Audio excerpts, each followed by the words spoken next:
ఏడు పర్వతాలతో మూడుకుంటూ మేఘాల చల్లని పొగమంచులో తేలిపోయేలా కనిపించే పవిత్ర తిరుమల కొండలు. తెల్లవారిన ఉదయం సూర్య కిరణాలు గోపురంపై 1000 పువ్వులా విరుగుతుంటాయి. ఆ గోపురం బంగారు తాపడుతో మెరుస్తూ, వేలమంది భక్తుల చేతుల నిండా దీపారాధనలు, ఘంటాలు మోగుతున్న నాదం.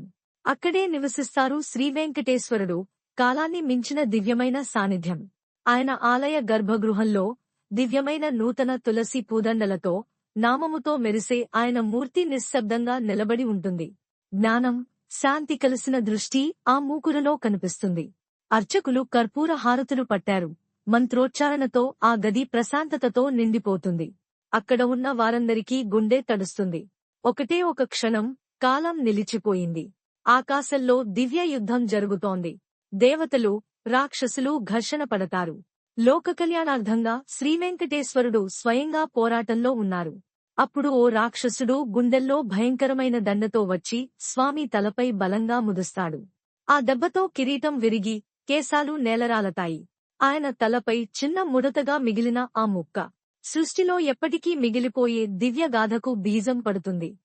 ఆ దివ్య యుద్ధాన్ని చూస్తూ పక్కనున్న గంధర్వలోకపు అడవులలోంచి ఒక కాంతివంతమైన యువతి పరుగెడుతోంది. ఆమె పేరు నీలాదేవి. చిరునవ్వుతో, కళ్లలో జ్ఞానం, కరుణ కలిసిన కాంతి. నీలి చీరలో ముద్దుముద్దు జలకణాలు పడుతూ ఆమె ఎడతెగని జడను పట్టుకుని పరితపించి పరుగు పెడుతోంది. శ్రీవేంకటేశ్వరుడి తలపై గాయాన్ని చూసి ఆమె మనసు కరిగిపోయింది. గుండెల్లో ప్రార్థనతో భూమిపై మోకాళ్లు మడుస్తుంది.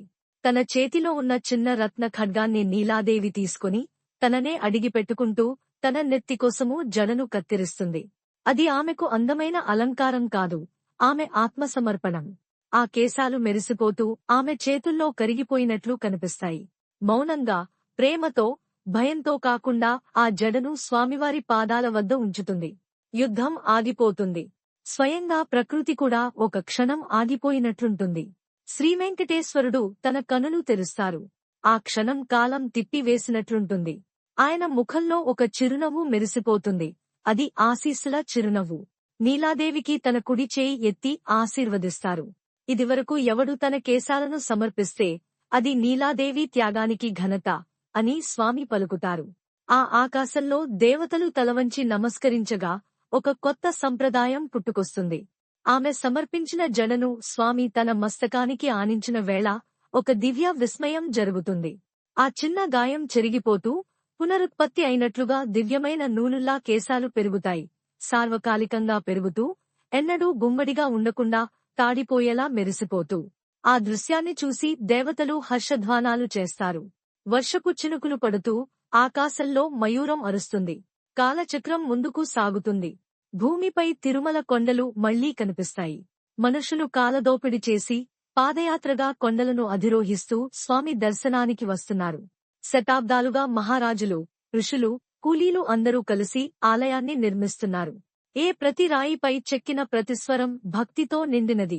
ఏనుగులు శిలలను మోస్తూ, బ్రాహ్మణులు మంత్రోచ్చరణ చేస్తూ ఆ కొండను జీవంతంగా మార్చారు. ఒక గ్రామీణుడు తన పాపను తీసుకుని ఆలయ ప్రవేశద్వారానికి రాగానే చెట్టు క్రింద కూర్చుని శిరోముండనం ప్రారంభిస్తాడు. వణుకుతున్న చేతులతో తన కుమార్తె జడను తొలగిస్తాడు. ఆయన కళ్లలో ఉన్నది బాధ కాదు, ఆరాధన. చిన్నారి చిరునవ్వుతో తన జడను నేలపై పడతాడు. నీలాదేవి చేసిన త్యాగమే మనది అని తండ్రి పాప చెవిలో మృదువుగా చెబుతాడు. ఆ క్షణం అతని గర్వం కూడా భూమిలో కలిసిపోతుంది. ఆ సమయంలో గ్రామాలు, పల్లెలు, పట్టణాలన్నీ కలిసిపోయాయి. రాజులు, మునులు, సాధువులు, సామాన్యులు అందరూ ఆ కేశ సమర్పణాన్ని తమ జీవితంలో భాగంగా మార్చుకున్నారు. ఒక తల్లి తన శిశువు తలపై నెమ్మదిగా కత్తిరిస్తూ కన్నీటితో నవ్వుతుంది. ఓ యువరాజు తన ముద్దుగా పెంచుకున్న బంగారు జడను కోసి భగవంతుని పాదాల వద్ద ఉంచుతాడు. ప్రతి జడలో ప్రేమ ఉంది. ప్రతి ముండ్ల తలలో గర్వం లేని భక్తి మెరిసిపోతుంది. తిరుమల ఆలయ ప్రాంగణంలో వేలాది మంది భక్తులు క్యూలో నిశ్శబ్దంగా నిలబడి ఉన్నారు. ఒక నెమ్మదైన చూపుతో ఉన్న క్షురకుడు ఒక్కొక్కరిగా తలలు గీస్తూ ధ్యానంలో లీనమయ్యాడు. ఎవ్వరూ తొందరపడరు, ఎవ్వరూ అసహనం చూపించరు. అక్కడ ఉన్న ప్రతి గుండు తల ఒక త్యాగాన్ని చెప్పుతుంది. నేలపై కేశాలు పడి ఉన్నా అవి వ్యర్థం కావు. ఆ క్షణం అవి పూజా సమర్పణగా మారిపోతాయి. ఇప్పుడు ఆధునిక కాలంలో కూడా ఒక విజ్ఞాని ఆలయ అధికారుల దగ్గర స్వామివారి కేస నమూనాను చూపిస్తూ ఆశ్చర్యంతో మాట్లాడుతున్నాడు. ఇది ఎలా సాధ్యమవుతుంది? ఇది పెరుగుతూనే ఉంది. అసలు మరక పడదు, గుంజదు అంటున్నాడు. కాని ఆ ప్రశ్నకి సమాధానం లేక తన శాస్త్ర జ్ఞానాన్ని పక్కన పెట్టి ఆయన కూడా తల వంచి నమస్కరిస్తాడు. ఎందుకంటే కొన్ని విషయాలు నమ్మకం మాత్రమే చెబుతుంది. ఈ రోజు కూడా తిరుమలలోని ప్రత్యేక మండపాల్లో వందలాది మంది భక్తులు వరుసగా కూర్చొని తలలు కత్తిరించుకుంటున్నారు. చేతిలో పిడికిలి పట్టుకుని కళ్ళు మూసుకుంటూ ఎవరికీ బాధ కనిపించదు. ప్రతి ఒక్కడు లోపల ఒక వెలుగు చూస్తున్నాడు.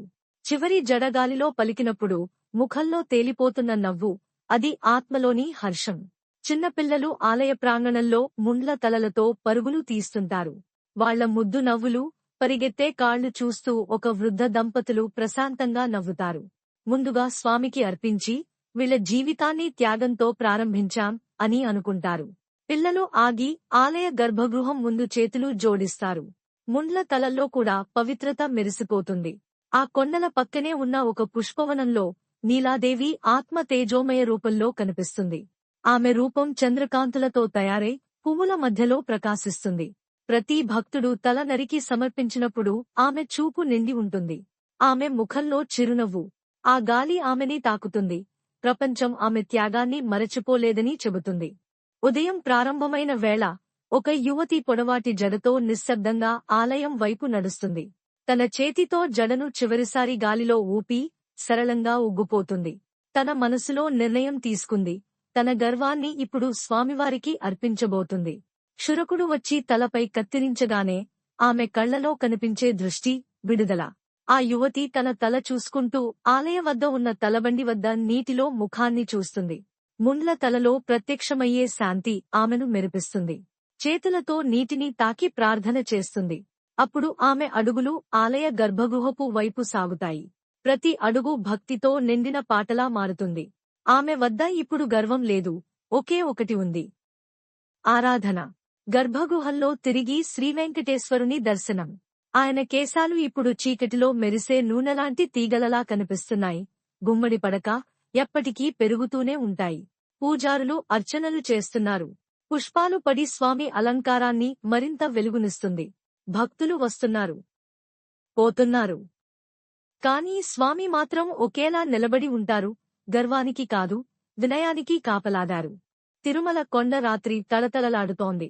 ఆలయ గోపురాలు వెలుగులతో మెరుస్తుంటే ఆకాశంలో తారలు కూడా ఆర్పణగా కనిపిస్తున్నాయి. గాలిలో మంత్రోచ్చారణ ప్రతిధ్వనిస్తుంది. ప్రతి జడ, ప్రతి కన్నీరు, ప్రతి త్యాగాన్ని స్వామి చూస్తున్నాడు. నీలాదేవి త్యాగం ఇవాళ కూడా బ్రతికే ఉంది కోటి హృదయాల్లో.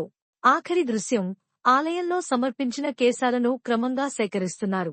పెద్ద హాల్లో అద్భుతమైన క్రమబద్ధతతో భక్తుల జడలు సంచుల్లోకి వెళ్తున్నాయి. ఇవి వ్యర్థం కాదు, ఇవి స్వామికి అర్పించిన ప్రేమ. కెమెరా నెమ్మదిగా వెనక్కి వెళ్లి తిరుమల కొండను చూపుతుంది. స్వర్ణ కమలంలా మెరిసే ఆ కొండ. చివరగా ఒక మాట ఉద్భవిస్తుంది. గర్వాన్ని విడిచిపెడితే దేవునితో ప్రయాణం మొదలవుతుంది.